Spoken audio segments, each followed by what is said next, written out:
Love has been called the greatest power on earth. There are even some that call love the greatest power in the universe.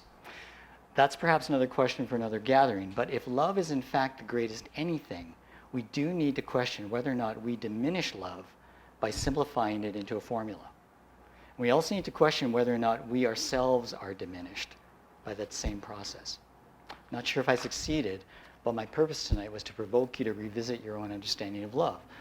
I wanted to raise the possibility that perhaps we're not really capable of understanding love's meaning without first understanding its magnitude. I'll leave you now with one last surprising metaphor for the magnitude of love. Diamonds. Now, diamonds are considered a symbol for love. I checked. And the symbol is mostly about the enduring, indestructible beauty of love. But the metaphor, of the diamond is different from the symbol. Diamonds are also massively complex prisms, refracting and reflecting light through meticulously crafted cut facets. The science of diamond facets, and it is a science, is based on maximizing both the reflective power of the diamond, which they call the brilliance, and the refractive power of the diamond, the fire. That's why there's so many colors. There's white light and multicolored light. The synergy of brilliance and fire is what makes diamonds a unique treasure.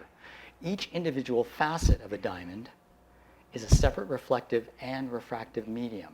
So for a moment, just try and imagine just one facet of a diamond and a single beam of light penetrating that facet. Now the average area of a diamond facet, this is not a math test, is 25 square millimeters. That's the area of one small facet. The average beam of visible light is 5 square nanometers. A nanometer is 1/billionth of a millimeter. It's pretty small. Can you try to get your head around this incredible ratio, right? 1/billionth of a millimeter, and a facet is 25 square millimeters. And this is like a little bit of an image of one beam of light, but it's obviously much smaller than that. It means that roughly 5 billion individual beams of light could enter a single facet of a diamond from just one single angle of incidence. So picture this. This is the angle of incidence here. 5 billion individual beams of light can enter one facet from that angle of incidence. Now, if you try to do the math for this, incorporating all possible angles of incidence, because this angle can change. So there's a math problem here. Incorporating all possible angles of incidence on every possible axis. This gets really crazy. What it ends up with is a functionally uncountable number. It is so big, it is functionally uncountable for just one facet. By the way, I checked this out with my son, who is a medical physicist.